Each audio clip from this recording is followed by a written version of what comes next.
Assalamualaikum warahmatullahi wabarakatuh. Alhamdulillahirabbil alamin wa bihi nasta'inu ala umurid dunya waddin.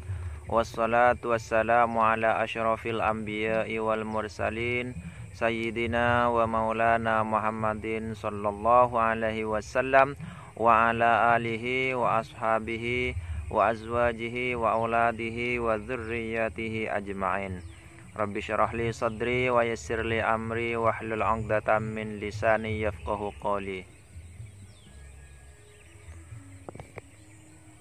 Amma ba'du. Alhamdulillah, mudah-mudahan kita semuanya selalu dalam ridho dan pertolongan Allah Subhanahu wa taala. Mudah-mudahan yang menonton video ini semuanya dimudahkan rezekinya oleh Allah Subhanahu wa taala dan dijadikan orang yang kaya zahir dan batin. Yang sedang punya hutang mudah-mudahan segera dilunaskan hutangnya, yang sedang sakit mudah-mudahan segera disembuhkan dari penyakitnya, yang punya urusan mudah-mudahan segera selesai urusannya, yang tidak punya pekerjaan mudah-mudahan segera mendapatkan pekerjaan yang menghasilkan banyak uang yang halal dan barokah.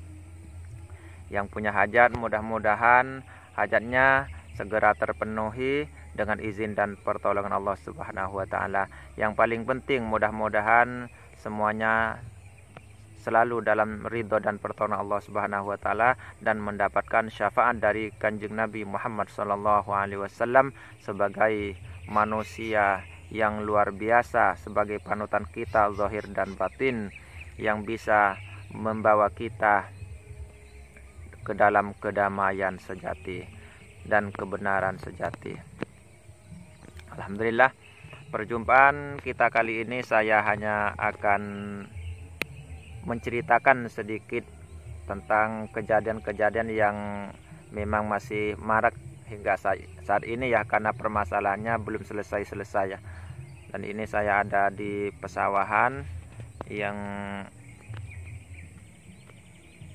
sudah habis ya semuanya. Tanaman padi sudah selesai dipanen. Ini saya masih jalan-jalan di pagi hari ya. Kebetulan saya teringat itu teman-teman ya.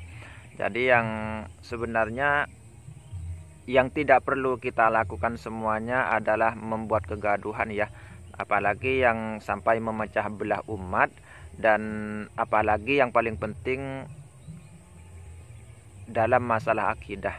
Jadi itu harus sangat berhati-hati, karena semua yang kita jalankan, yang kita kerjakan pasti nanti akan dimintai pertanggungjawabannya di akhirat kelak. Dan yang perlu kita ketahui di sini, untuk tantangan itu sebenarnya tidak dibolehkan ya, karena itu sebenarnya adalah sombong-sombongan teman-teman ya. Jadi tidak diperlukan ya. Jadi walaupun ada yang menentang, ada yang begini, sebenarnya nggak usah, karena itu bukan hal bukan hal yang penting ya teman-teman. Jadi itu sebenarnya hanya pamer-pameran ya, dan itu sangat dilarang sebenarnya dalam agama, sangat dilarang, karena itu bukan terpaksa ya, bukan darurat maksudnya ya, bukan darurat. Jadi sebisa mungkin kita berdiam diri, jangan menambah kekacauan ya. Udah, negara kita ini nggak aman-aman seperti ini teman-teman, masih ditambah lagi kegaduhan-kegaduhan yang lain. Berarti otomatis kita menyumbang kegaduhan, bukan menyumbang keamanan ya. Jadi yang perlu kita lakukan adalah memperbaiki diri dan saling menjaga ya. Saling menjaga, tidak perlu tidak perlu membuat kegaduhan ya. Karena yang terbanyak untuk saat ini maunya ngeritik orang lain, maunya menyalahkan orang lain, akan tetapi tidak mau disalahkan dirinya sendiri, tidak mau disalahkan ya. Kalau memang kita berada di dalam jalur yang benar sesuai dengan akidah yang kita anut, maksudnya lengkap dengan dalil-dalil, berarti kita nggak usah ragu, karena memang kebenaran itu datangnya dari Allah. Makanya Allah Subhanahu wa taala berfirman di dalam Al-Qur'an, "Fala takunanna minal mumtarin." Al-haqqu mir rabbika fala takunanna minal mumtarin. Jadi hak perkara hak atau kebenaran itu datangnya Allah, datangnya dari Allah, maka kita tidak perlu ragu untuk membelanya. Jadi yang batil katakan batil, yang hak katakan hak. Jadi kita harus yakin bahwa Allah Ta'ala itu sudah menjamin kita semuanya ya, untuk menjaga atau menjalankan perkara hak itu supaya kita mendapatkan keselamatan. Dan di samping itu kebatilan pasti musnah hingga waktu yang Allah tentukan. Makanya Allah Subhanahu wa taala berfirman di dalam Al-Qur'an, wa qul ja'al haqqu wa zahaqal batilu innal batila kana zahuqa. Wa qul ja'al haqqu, katakan Muhammad, katanya. Itu firman Allah langsung untuk Rasulullah ya. Katakan Muhammad, ja'al haqqu, perkara hak itu telah datang. Wa zahaqal batil, dan akan musnah kebatilan tersebut. Innal batila kana zahuqa, dan sesungguhnya kebatilan itu pasti musnah, dan kebatilan itu pasti musnah. Jadi itu janji Allah ya. Namun itu tidak selamanya teman-teman. Bahkan nanti di akhir zaman yang akan menguasai dunia ini adalah kebatilan, sehingga terjadilah kiamat. Karena selama masih ada orang yang baik di muka bumi ini, maka kiamat tidak akan pernah terjadi. Yang dimaksud adalah kiamat besar ya, kiamat kubro. Kalau yang terjadi saat ini adalah kiamat sugro atau kiamat kecil teman-teman ya. Kematian, musibah dan sebagainya itu masih kiamat kecil ya. Jadi kiamat kubro akan terjadi secara merata. Jadi mulai dari barat sampai ke timur, dari laut selatan sampai ke utara, semuanya akan merasakan, karena akan bersama-sama dan langit pun akan diruntuhkan oleh Allah Subhanahu wa taala. Jadi yang saat ini sudah mulai masuk kita ke akhir zaman ya, yang namanya gonjang-ganjing itu pasti terjadi, dan semuanya sudah disabdakan oleh Rasulullah Shallallahu Alaihi Wasallam, dan itu pasti terjadi. Makanya sebisa mungkin kita menahan diri, jangan sampai kita termasuk yang dijadikan tanda-tanda oleh Rasulullah, yang disebutkan oleh Rasulullah Shallallahu Alaihi Wasallam sebagai tanda-tandanya. Walaupun itu sudah pasti terjadi, setiap yang disabdakan oleh Rasulullah Shallallahu Alaihi Wasallam itu pasti terjadi. Karena kalau tidak terjadi berarti Rasulullah bohong ya. Jadi itu pasti terjadi, karena Rasulullah mengatakan atau bersabda demikian itu karena memang sudah ada kabar langsung dari Allah Subhanahu wa taala. Jadi tidak perlulah kita sombong-sombongan yang kita kenal dengan istilah pamer ya. Pamer kesaktian lah, pamer kekayaan atau pamer apa saja. Yang penting itu namanya pamer ya. Sombong-sombongan namanya, atau sombong ya, sombong. Dan kalau istilah bahasa Arabnya, kalau istilah Qur'annya itu disebut riya ya. Riya. Sedangkan kalau menurut kita adalah sombong-sombongan teman-teman ya. Jadi yang namanya pamer ya, pamer atau menunjukkan kelebihan kita dengan cara sombong-sombongan ya, dengan cara tantang-tantangan, itu sebenarnya memang dilarang dalam agama kita ya. Jadi Islam itu memang sangat melarang hal demikian. Jadi kita harus berhati-hati, apalagi memang yang kita ketahui saat ini itu adalah pekerjaan ya, pekerjaan non muslim ya. Jadi karena kelemahan Islam sendiri itu adalah di dalam kita sendiri, yaitu diadu sesama umat Islamnya teman-teman ya. Jadi itu harus berhati-hati. Jadi nggak perlu nanggapi ada sayembara ini, ada sayembara ini. Demi Allah ya, saya terus terang, yang namanya Dr. Richard Lee itu sekarang sudah mulai takut ya, sudah mulai khawatir ya. Karena demi Allah ya, saya bersumpah di sini, karena seandainya Dr. Richard Lee itu dituntut, pasti masuk penjara. Pasti masuk penjara. Kenapa? Karena ketika mengundang Gus Samsudin ya, kalau saya nggak kenal, mereka semua nggak kenal, cuman saya mengatakan sesuai yang saya ketahui ya, yang saya lihat dari video-videonya, dan saya cocokkan dengan dalil-dalil agama yang sudah ada. Mana yang lebih baik, mana yang lebih besar manfaatnya, mana yang lebih besar mudaratnya, mana yang hak, mana yang batil. Saya menilainya begitu. Jadi saya tidak pernah mengenal mereka. Jadi sebenarnya saya tidak punya dukungan untuk pribadi-pribadi mereka ya. Akan tetapi saya mengatakan sesuatu yang saya anggap benar sesuai dengan tuntunan-tuntunan agama ya. Begitu ya. Lalu kenapa? Mungkin ada yang bertanya, kenapa kok bisa Dr. Richard Lee itu bisa masuk penjara seandainya dituntut, ya, ada yang menuntut? Karena ketika mengundang Gus Samsudin ya di acara podcastnya ya, beliau yang menantang Iris ya dan sebagainya, dan itu adalah salah satu kekerasan ya. Itu adalah salah satu kekerasan yang menyulut permusuhan sebenarnya. Ya, itu sebenarnya memang tidak, walaupun di dalam di dalam hukum negara kita itu tidak diperbolehkan, teman-teman. Karena itu bukan rangka latihan. Kalau latihan itu biasa. Nah, itu bukan latihan.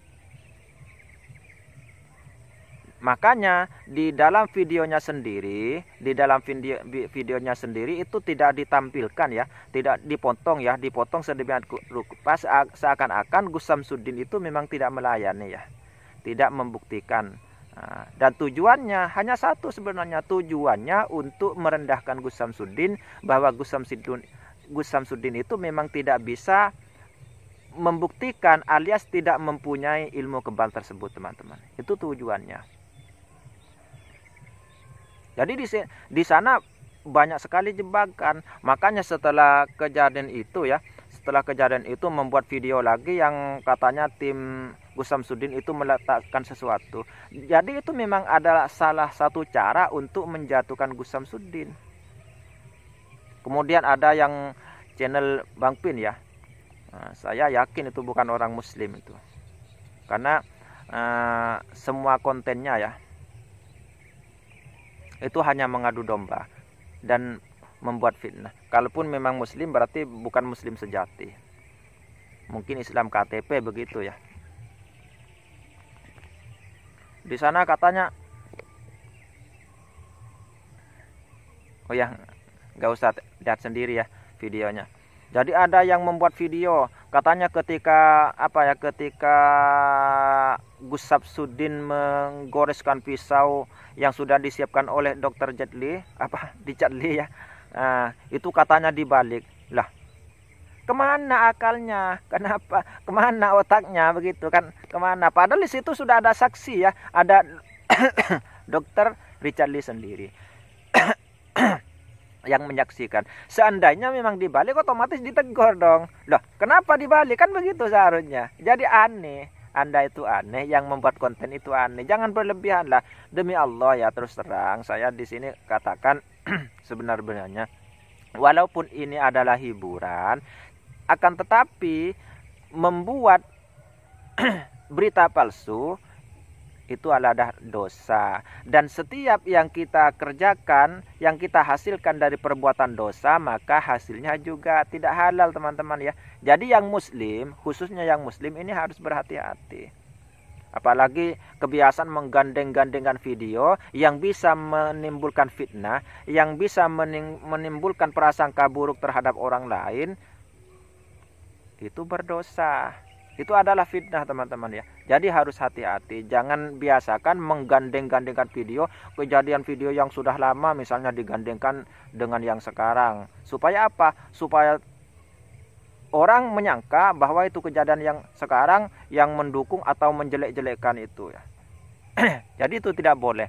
Karena setiap sesuatu itu ada tempatnya. Makanya dalam agama Islam dikatakan wad'u kulli syai'in fi ghairi mahallihi zulmun. Jadi meletakkan sesuatu di bukan tempatnya, maka itu adalah kezaliman. Kezaliman itu sendiri dilarang dalam agama, haram hukumnya teman-teman ya. Jadi walaupun kita katanya menurut kita melakukan kebaikan, belum tentu hasilnya baik kalau tidak dengan cara-cara yang baik. Jadi apapun, jika ingin menghasilkan sesuatu yang baik, maka caranya pun harus baik teman-teman ya. Tidak boleh menggunakan berbagai cara, bukan menghalalkan segala cara, begitu teman-teman ya. Jadi semuanya ada ada cara-caranya ya, ada undang-undangnya di dalam agama kita, ada begitu. Jadi untuk Dr. Richard Lee sendiri, setelah banyak tantangan sekarang, dia takut teman-teman ya. Sama dengan Marcel sebenarnya, makanya cari dukungan ke sana kemari ya. Karena demi Allah, karena memang sudah ada kekhawatiran. Dia yang setelah kejadian tersebut pakai egel, pakai jubah dan sebagainya supaya diketahui bahwa dia Islam. Tapi Islam yang mana? Saya demi Allah tidak menyaksikan keislaman yang baik sama sekali, demi Allah ya, demi Allah. Kenapa? Karena kalau Muslim yang baik, saya terus terang di sini saya nyatakan supaya disampaikan lagi ke Marcel dan juga pendukung-pendukung supaya tahu, Muslim yang baik itu setiap bertemu dengan saudara Muslimnya harus mengucapkan salam. Marcel tidak pernah saya dengar mengucapkan salam setiap ketemu. Padahal yang yang ditampilkan hanya gayanya saja, seakan-akan orang hebat ya, seakan-akan orang hebat teman-teman. Demi Allah ya, demi Allah ini seandainya ketemu saya waktu saya masih muda dulu, demi Allah ini saya dulu, kalau ada orang yang sok-sokan seperti itu, sok-sok hebat seperti itu, apalagi dari bicaranya yang memang sudah seakan-akan hebat ya, dari penampilan saja yang sok-sokan hebat, kalau dulu demi Allah saya langsung doakan begini ya. Ini terus terang, ini waktu saya masih muda, ya Allah mudah-mudahan punya masalah dengan saya, itu yang saya harapkan kalau dulu ya. Karena saya ingin membuktikan kalau dulu, kalau sekarang enggak.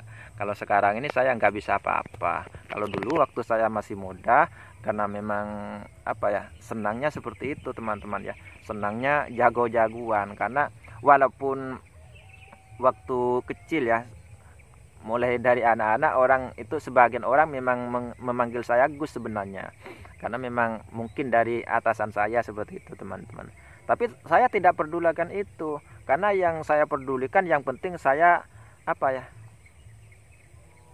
kelihatan hebat begitu waktu saya muda. Makanya ilmu sebenarnya yang namanya ilmu-ilmu trik itu sudah saya lalui waktu saya masih sekolah SD ya, SD. Tapi saya nggak sekolah SD teman-teman, saya sekolah madrasah ya, sekolah madrasah. Jadi yang namanya cuka saya rubah menjadi minyak goreng dan sebagainya itu sudah biasa. Jadi kalau waktu kanak-kanak ya, waktu saya masih anak-anak, waktu muda, saya kan memang belum tahu yang namanya halal haram, ini dilarang, ini diperbolehkan, saya nggak tahu. Karena waktu itu masih memang muda ya, waktu itu muda, dan saya sendiri tidak ada yang mendidik ya, kecuali di sekolahan. Saya diam dengan ibu saya dan adik saya ya. Saya tidak punya bapak mulai dari kecil teman-teman ya, itu masalahnya. Jadi nggak ada yang mendidik. Walaupun bapak saya adalah seorang guru, tapi saya nggak tahu bapak saya, karena saya masih kecil, beliau sudah meninggal teman-teman ya. Jadi kalau yang namanya ilmu trik itu sudah biasa. Makanya kalau dulu waktu saya masih anak-anak, saya paling suka ilmu-ilmu seperti itu. Itu sebelum saya tahu bahwa sebenarnya di dalam agama kita dilarang ya. Jadi yang namanya cuka itu air keras ya, cuka. Bukan cuka makan dong. Kalau cuka makan sampai sekarang bisa. Itu bukan trik, itu kenyataan ya. Tapi memang dengan izin Allah, walaupun air keras memang bisa berubah ya dengan izin Allah. Amalannya sedikit, tapi saya nggak baca karena memang saya nggak mengamalkan ya. Nggak mengamalkan. Kalau dulu memang sering saya baca karena memang untuk pameran, itu taruhan teman-teman ya. Jadi dari di sekolah kalau sudah nggak punya uang untuk jajan, saya sudah beraksi, ayo taruhan, yang bisa masukkan tangan ke air keras dan sebagainya kan, misalnya dengan cara atau minum atau apa begitu. Kalau bisa saya bayar. Nah, jadi kan mereka nantang balik. Nah, kalau kamu bisa, saya nanti bayar. Nah, gitu. Ya udah, di jalan saja. Walaupun hanya, kalau dulu kan memang apa ya, yang namanya rupiah itu kan kecil ya. 25 rupiah itu besar. Jumlahnya apa ya? Jumlahnya kelihatannya kecil tapi berbobot teman-teman, berbeda dengan sekarang. Kalau sekarang 100.000 mungkin sama dengan yang 25 rupiah dulu teman-teman ya. Waktu saya masih kecil ya. Ya enggak sih, soalnya waktu itu jajanan masih ada yang 25, ada yang 20, ada yang 50 rupiah ya. Berarti enggak sih, enggak sampai. Kalau 100.000 mungkin dulu sekitar 50.000 atau berapa ya di zaman saya mungkin begitu. Nah, jadi itu yang saya kerjakan. Jadi yang misalnya saya mengamalkan apa ya, ilmu pisau, ilmu besi ya, ilmu besi yang sekiranya pisau itu setelah menyentuh tubuh saya menjadi air, itu memang kenyataan ya. Dan memang enggak apa ya, enggak balik lagi. Kalau misalnya sudah meleleh jadi air, seakan-akan air, bukan air sebenarnya. Tapi memang betul-betul meleleh ya, betul-betul meleleh, dan itu yang saya amalkan. Itu namanya ilmu Nabi Daud ya. Ilmu Nabi Daud yang amalannya di dalam Al-Qur'an, walaqad atayna Dauda min kulli apa? Walaqad atayna Dauda dan seterusnya ya. Itu bisa digunakan untuk melemaskan besi teman-teman ya. Bisa untuk kekebalan, bisa untuk apa, lipat bumi dan sebagainya ya. Karena itu Al-Qur'an itu memang mukjizat yang sampai hari ini ada hingga menjelang kiamat nanti teman-teman ya. Jadi yang tidak percaya kelebihan yang apa yang ditimbulkan ayat-ayat Al-Qur'an itu memang kafir, walaupun dirinya sendiri merasa Islam ya, merasa sebagai orang muslim. Akan tetapi yang tidak percaya dengan kelebihan-kelebihan yang ditimbulkan dari ayat-ayat Al-Qur'an itu adalah kafir teman-teman, murtad ya. Jadi kalau saya dulu didatangi makhluk gaib ya, kalau dulu waktu masih kecil, kalau sekarang kan enggak, karena kalau sekarang di samping sudah banyak dosa teman-teman, tambah malas ya. Karena sudah banyak hiburan di rumah. Hiburannya main dengan anak ya, dengan istri begitu teman-teman. Kalau dulu kan masih muda, jadi masih mencari hiburan. Dan saya tidak menganggap itu sama sekali kesaktian, enggak. Kalau saya terus terang, saya anggap hiburan untuk menenangkan diri saja. Di samping saya beribadah kepada Allah, dan itu salah satunya. Dan jadi saya anggap itu ilmu pamiran teman-teman, ilmu pamiran. Jadi ya, pernah saya mengamalkan ilmu apa ya, salah satu ilmu yang bisa kalau batu saya pegang langsung jadi abu. Itu. Jadi memang kesenangannya saya seperti itu, supaya apa, orang melihat saya itu saya orang hebat. Itu saya waktu masih muda, karena yang namanya darah muda kan. Jadi yang namanya kelahi itu hampir tiap hari teman-teman ya, hampir tiap hari. Yang namanya dikeroyok dengan apa, dengan benda tajam, dengan benda tumpul, itu sudah biasa saya. Itu waktu masih saya kecil. Dan saya suka juga belajar ilmu bela diri waktu itu masih kecil ya. Bukan hanya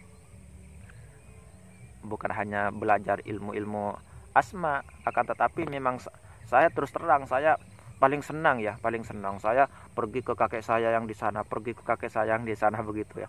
Saya kan masih apa ya, masih sezaman dengan kakek-kakek yang sakti-sakti kan.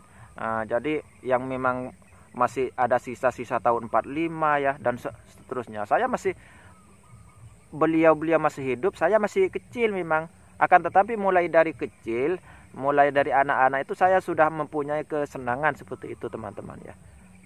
Tapi kembali lagi ke yang pertama, sebelum saya tahu yang ini bagus, yang ini jelek, nggak tahu. Makanya waktu saya masih muda teman-teman, belajar sihir dan sebagainya. Akan tetapi kalau yang namanya sihir, saya sudah tahu sihir itu memang sudah dilarang, tidak diperbolehkan. Jadi saya hanya belajar supaya mengetahui bagaimana orang menyihir orang dan bagaimana cara pengobatannya. Jadi saya belajar teman-teman ya, saya belajar. Jadi ada, setelah saya tanya ke salah satu penyihir ya, atau tukang santet kalau di bahasa kita, di daerah kita tukang santet ya, di sebagian daerah.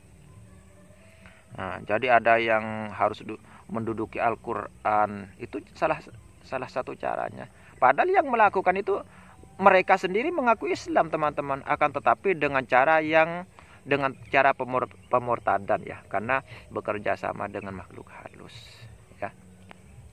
Jelas ya. Nah, jadi ini adalah salah satu kisah saya. Jadi makanya saya bisa mengamati yang yang terjadi saat ini, karena memang saya sudah pernah melalui dan saya tahu yang mana yang baik, yang benar, dan mana yang salah saya tahu. Karena di samping saya sebagai ahli di situ ya, dulunya sebagai ahli juga,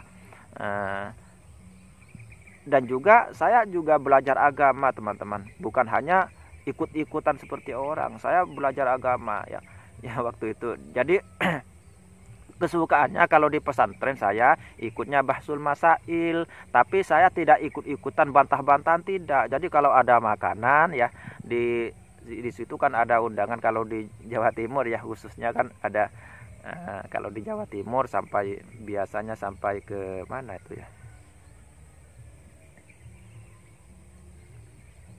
Ya pokoknya kalau di Jawa Timur teman-teman, saya hampir tahu semua tapi satu kabupaten ya, Kabupaten Malang khususnya. Karena ada undangan bahsul masail ke sana, ada undangan ke sana ya. Saya lupa satu-satu ya.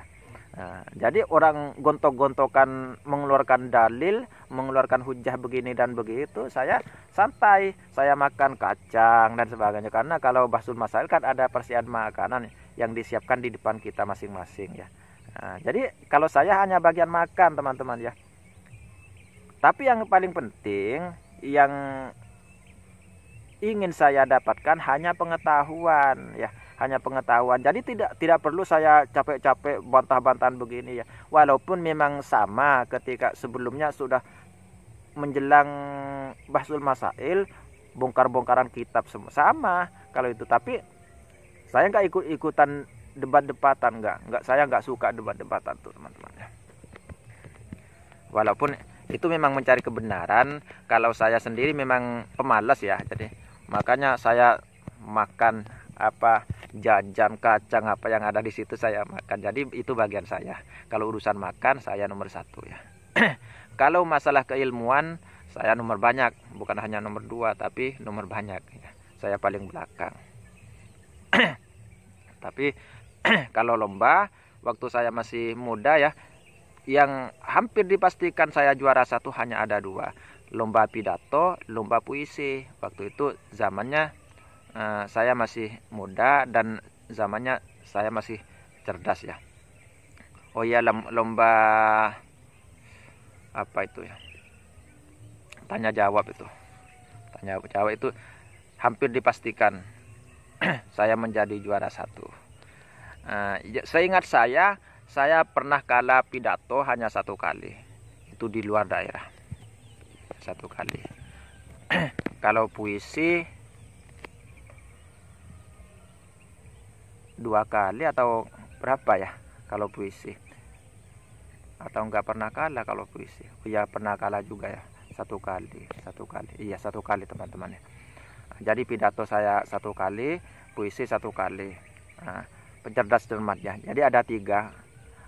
Oh ada 4 teman-teman ya. Ada 4. Yang 1 pidato, yang 2 puisi, yang 3 cerdas cermat, yang keempat sepak bola. Itu jarang sekali saya kalah.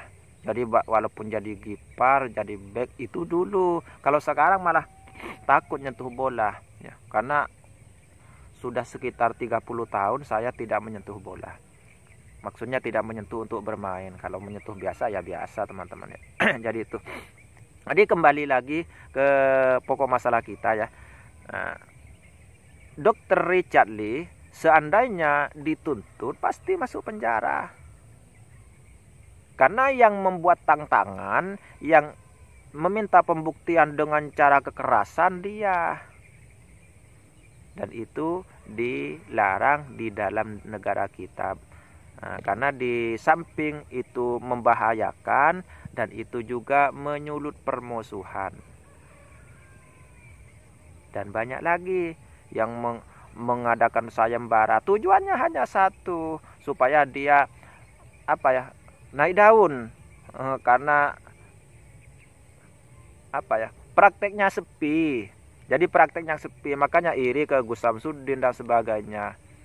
Iri karena memang prakteknya sepi. Saya jamin sepi ya.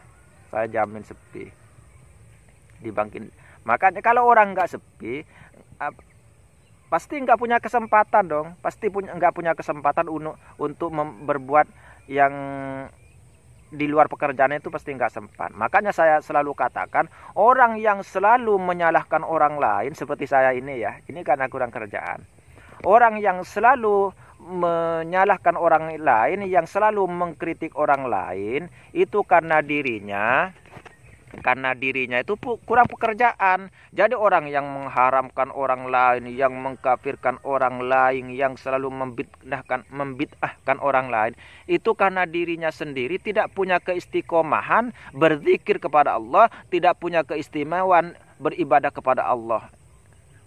Jadi terlalu banyak waktu luang, terlalu banyak waktu yang menganggur, padahal al-waktu kasaifi fa illam taqtuhu qata'aka. Jadi waktu itu bagaikan pedang, jika kita tidak mampu menggunakan waktu itu, maka waktu pedang itu ya yang akan membunuh kita, akan memotong kita. Jadi begitu ya. Jadi orang yang gonjang-ganjing seperti Marcel, seperti Ustadz Faizar, dan itu yang satunya lagi Dery Sulaiman ya, apalagi yang Dr. Richard Lee ya, itu karena kurangnya pekerjaan sebenarnya. Tapi kalau Ustadz Dery Sulaiman masih kurang, alhamdulillah sekarang kan sudah hilang sekarang. Mungkin sudah menyadari bahwa dia itu salah gitu. Jadi yang saya harapkan memang semuanya sadar, karena seharusnya kita sebagai guru, kita harus menjadi uswatun hasanah, contoh yang terbaik bagi mereka yang harus mengatakan yang batil adalah batil, yang hak adalah yang hak. Karena ulil haqqu walau kana murran, katakan yang hak walaupun memang terasa pahit. Jadi saya sendiri sering ya datang tamu ya ke rumah yang menanyakan, ya bukan hanya menanyakan sih, memponis orang lain ya, seperti kejadiannya hampir sama seperti itu. Jadi memponis orang lain begini-begini karena menurut yang dia ketahui hukumnya begini-begini salah. Jadi kalau yang saya ketahui itu ada 2 atau berapa masalah, jadi saya uraikan di situ. Jadi sebutkan sebenarnya kamu di sini kamu memang benar, tapi ada pendapat yang lain begini-begini. Jadi caranya itu yang dikerjakan kalau di dalam pesantren ya, yang namanya bahsul masalah itu tanya jawab, mencari pemecahan suatu masalah. Jadi bukan setelah kita mengetahui ini haram, langsung itu yang dipakai haram. Seakan-akan ya udah berarti kita hanya hidup di dalam keharaman dong. Nggak tahu yang lain. Jadi kita harus mencari hukum yang apa, enggak ada yang membolehkan, apa semuanya mengharamkan, apa semuanya membolehkan, tidak ada yang mengharamkan, begitu. Nah, yang pertama yang harus kita cari adalah dalilnya ya, dalilnya, karena itu adalah pegangan, adalah hujjah bagi kita. Dan selama ada dalil yang sahih, selama ada dalil yang marfu, selama ada dalil yang bisa diterima ya, kita tidak perlu ijtihad. Nah, kalau sudah tidak kita temukan dalil-dalil dari Al-Quran, dari dalam hadis ya, baru kita gunakan ijma ya, ulama atau kesepakatan para ulama. Kalau kita tidak menemukan ijma, di dalam kesepakatan para ulama, maka kita gunakan qiyas. Nah, kalau kita tidak menemukan juga di dalam qiyas, barulah kita berijtihad atau berinisiatif sendiri, misalnya dengan cara mengambil pendapat ulama ini, walaupun hanya satu ulama yang berpendapat demikian, itu bisa dipakai asalkan memang sudah dibukukan ya. Asalkan sudah bisa sudah dibukukan, artinya ada kitabnya. Ya, jadi seperti itu teman-teman. Jangan jangan membuat keonaran ya. Jangan kita menghukumi sesuatu yang kita sendiri tidak tahu hukumnya. Karena agama kita itu bukan berdasarkan akal, akan tetapi berdasarkan dalil yang dimasukkan ke akal. Ya. Jadi dalil agama itu bukan akal kita. Akal kita itu sempit ya, sempit. Akal kita itu sangat sempit teman-teman ya. Jadi kita harus punya dalil, harus punya pegangan ya, dan tidak boleh sembrono, apalagi memotong dalil, apalagi membelok-belokkan makna, mempelintir-pelintir ya, tujuan ayat, memelintir tujuan hadis dan sebagainya. Jadi semua orang yang sebentar itu bid'ah, sebentar itu kafir, sebentar itu musyrik, sebentar ini dan sebagainya, itu karena kurang pekerjaan ya. Karena seandainya dirinya sendiri disibukkan dengan berzikir kepada Allah dan muamalah amalan yang soleh ya, maka akan berkurang pekerjaannya. Tidak perlu gonjang-ganjing ke sana, yang dikerjakan hanya mengkritik orang, dan sebenarnya itu dilarang. Apalagi menuduh orang lain kafir, menuduh orang lain dolala, menuduh orang lain musyrik ya. Jadi ini pekerjaan yang dilarang dalam agama. Makanya kalau Islam itu adalah rahmatan lil alamin, yang mengayomi segala alam, segala makhluk.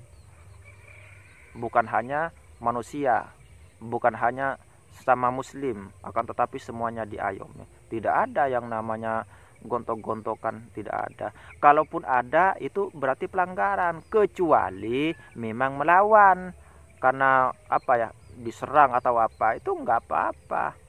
Membela diri itu wajib. Membela diri itu wajib dalam Islam. Jika dengan membela diri itu manfaatnya lebih banyak daripada mudaratnya. Kalau sekiranya mudaratnya lebih banyak daripada manfaatnya, jadi itu tidak wajib. Makanya sebagian para wali itu mati dibunuh.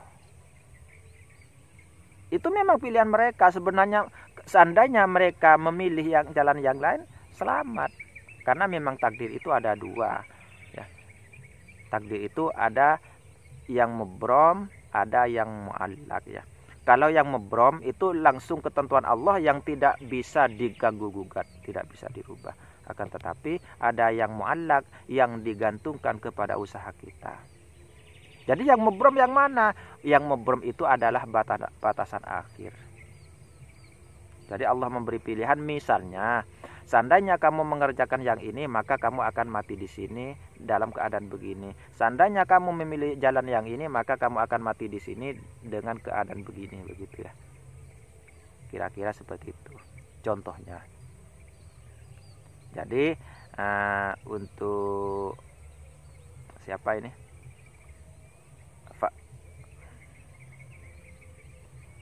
Faizar mengaji lagi ya, karena kita itu tidak cukup dengan hanya bisa membaca. Kita tidak cukup hanya dengan membaca. Kita harus objektif, kita harus bisa menilai dengan hukum-hukum agama yang kita ketahui, dan kita harus mendalami dengan sebaik-baiknya. Para ulama itu sangat berhati-hati. Makanya Allah berfirman di dalam Al-Quran, orang yang paling takut kepada Allah itu hanyalah para ulama. Jadi sendiri alat. Apa dalilnya di dalam Al-Quran? Jadi ulama itu lebih yang paling takut kepada Allah. Kalau masalah bicara takut, jadi jangan gampang menuduh. Karena ada satu dalil yang berbeda di antara ribuan dalil, dan itu semuanya tidak ada yang dilewati oleh para ulama. Harus dicari semuanya. karena di situ ada pengecualian. Jadi di antara 1000 dalil misalnya, atau di antara 1000 kejadian, di situ ada, insya Allah ada pengecualiannya. Jadi pengecualian itu harus kita pisahkan, jangan disamaratakan, ya. Jangan disamaratakan. Sama dengan sambal, kita berbicara sambal. Sambal itu kalau dibalik bagaimana? Nah, ada yang yang mengatakan dibalik hurufnya, tapi yang benar yang sambal itu kalau dibalik tumpah. Tumpah semuanya. Tumpah semuanya. Tapi di situ ada pengecualiannya, kecuali yang melekat ke tempatnya, yang melekat ke piringnya. Nah, begitu ya. Semua ada pengecualiannya. Makanya akan tetapi pengecualian itu sangat sedikit, sangat sedikit. Makanya orang yang diberi kelebihan-kelebihan sekarang ini yang bisa mengamalkan ilmu hikmah yang serius itu sangat jarang. Kalau yang mengamalkan banyak, yang mengamalkan ilmu hikmah itu banyak, akan tetapi tidak sampai mendapatkan hikmahnya. Tidak sampai mendapatkan hikmahnya. Sama dengan dokter. Dokter itu banyak, tapi sedikit sekali yang sampai ke hikmahnya. Karena sebenarnya ilmu kedokteran itu sendiri termasuk dalam bagian ilmu hikmah. Tapi ilmu kedokteran itu baru kemarin sore yang datang teman-teman ya. Bisa diselidiki sejarahnya. Itu semuanya dari Islam. Semuanya itu dari Islam. Sama dengan matematika. Yang hebat-hebat itu asalnya dari Islam. Semuanya lengkap sejarahnya ya. Diambil dari Ibnu Sina, dari siapa dan sebagainya, itu lengkap. Kalau ilmu hikmah itu memang sebelumnya itu sudah ada. Ilmu pengobatan alternatif atau yang dalam bahasa Arab disebut tobib ya, atau tabib bahasa Indonesianya, atau yang lebih kerennya lagi adalah paranormal ya. Itu memang ada dari dulu. Makanya kita itu jangan iri-irian, kita itu harus paham. Kita sendiri itu harus paham ada di mana, kita itu harus paham dari mana dan akan kemana begitu. Enggak usah mencampuri urusan lain yang memang bukan bidangnya. Kalau ingin tahu ya, kalau ingin tahu pengobatan ya, bukti-bukti pengobatan yang terjadi waktu zaman corona kemarin kan, itu ada di video saya. Yang banyak keanehan, kalau setelah dibawa ke rumah sakit ke sana ternyata tidak sembuh-sembuh teman-teman ya. Malah ada yang banyak tuh pulangnya mati karena di sana malah nggak dikasih makan dan sebagainya kan. Tapi dengan izin Allah datang ke rumah saya, demi Allah ini, demi Allah, hanya diberi air putih, dengan izin Allah langsung sembuh. Tidak sampai nginap ya, sembuh dengan izin Allah. Di sini saja ada keanehan, tapi saya sudah bahas di video saya sebelumnya waktu zaman corona kemarin teman-teman. Jadi ini saya kembalikan lagi. Ini dikhususkan untuk Dr. Richard Lee. Hentikan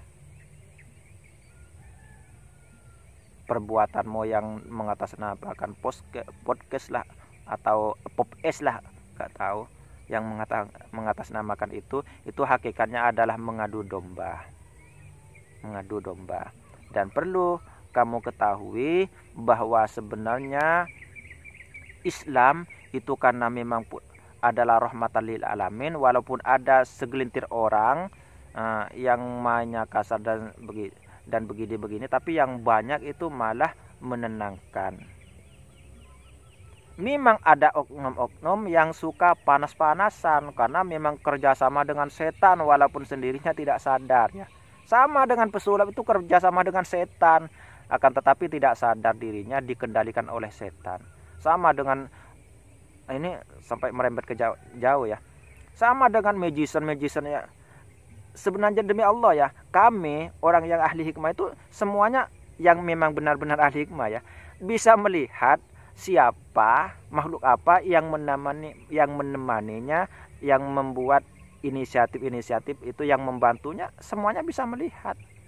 Jadi seandainya kami dari pakar ya, dari ahli hikmah yang memang benar-benar ahli hikmah, seandainya menarik temannya dari makhluk gaib itu nggak bisa apa-apa, dijamin, termasuk Marcel ya, dijamin 100% demi Allah ya.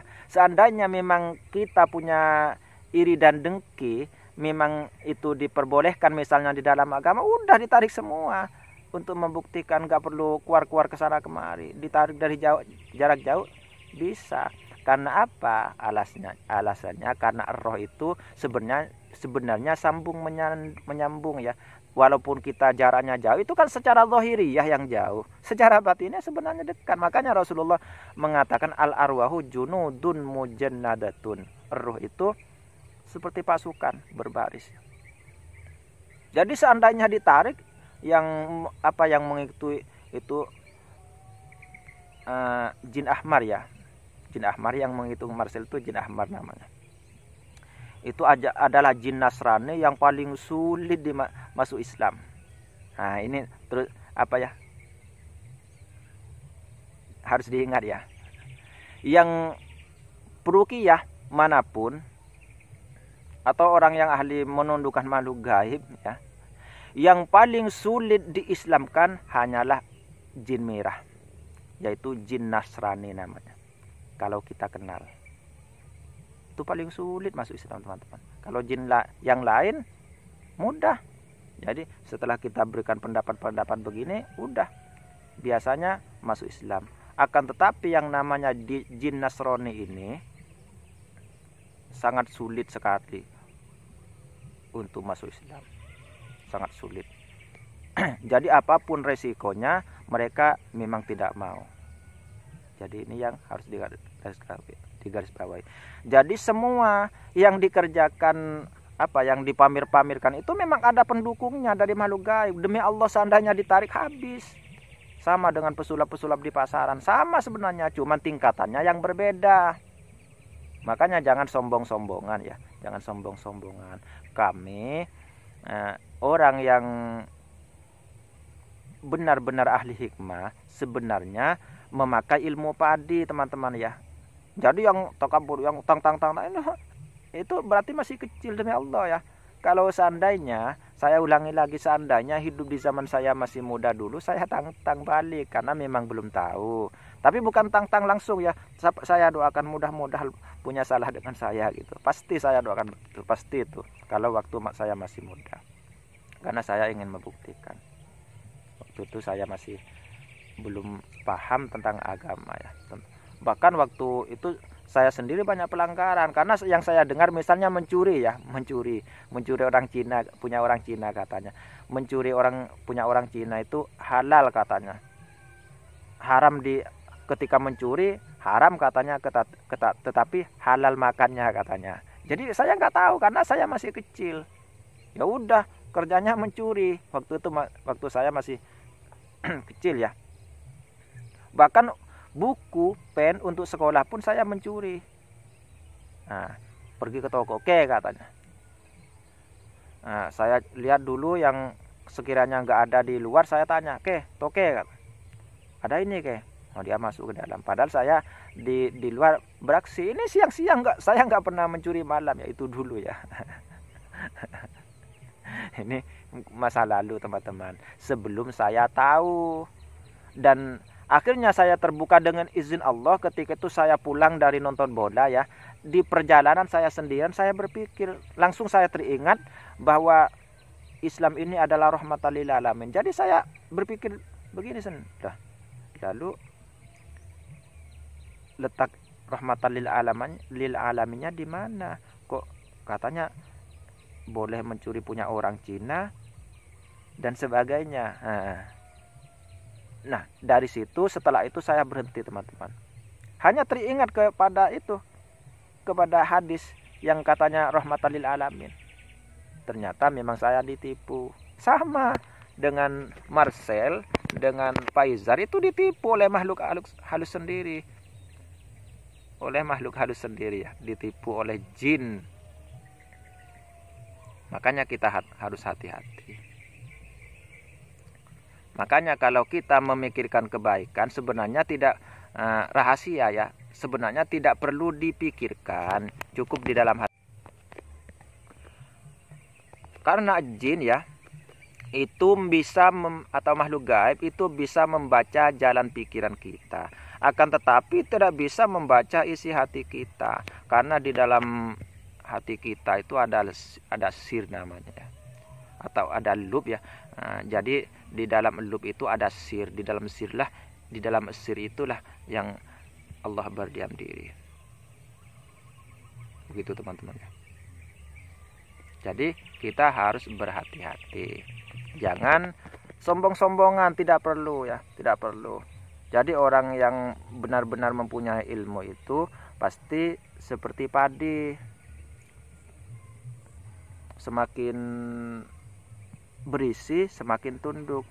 Jadi kalau yang diamnya begini, padi ya, itu karena tidak ada isinya di dalamnya. Hanya gaya-gayaan saja. Kalau semakin berisi, menunduk, semakin berisi. Jadi yang sangat berisi, nunduknya begini. Enggak perlu melihat langit ya, enggak perlu. Nunduk ke bawah begini. Merendahkan diri, tidak perlu pamer-pameran. Wah, ayo datang ke sini katanya. Yang satunya nunggu lagi. Ayo datang ke sini, pembuktian dengan saya katanya. Itu apa itu? Itu anak-anak ya. Itu anak-anak. Dan yang saya tahu kejadian waktu perang dulu, orang-orang yang begitu demi Allah tidak terbukti, teman-teman. Demi Allah, tidak terbukti. Saya tahu perang 2 kali, teman-teman ya. Tapi saya enggak menceritakan. Enggak terbukti. Orang yang sering sombong seperti itu enggak terbukti. Kenapa? Karena memang takabur, sombong itu adalah pakaian Allah. Allah berfirman di dalam hadits qudsi yang artinya sombong itu adalah pakaianku. Barang siapa yang mencoba merampas pakaianku, maka itu adalah musuhku. Ini perlu diingat ya. Kalau Allah itu wajar sombong karena memang tidak ada yang menyamai, apalagi yang lebih, yang menyamai pun tidak ada. Karena memang Allah sendirian yang maha kuasa. Jadi itu bukan sombong. Kalau kita namanya sombong ya. Hati-hati. Mungkin ini sudah cukup ya dari saya. Dan mohon maaf apabila ada kekurangan dari saya, baik salah yang disengaja ataupun tidak disengaja, baik sengaja yang tidak disengaja maupun yang disengaja, baik karena mulut saya ataupun yang lainnya. Yang benar semuanya datang dari Allah, yang salah semuanya datangnya dari saya. Mohon maaf sebesar-besarnya, dan saya kira cukup sampai di sini. Mohon maaf ya karena kepanjangan ini durasinya. Saya akhiri sampai di sini. Wabillahi taufiq wal hidayah. Wal afu minkum. Wassalamualaikum warahmatullahi wabarakatuh.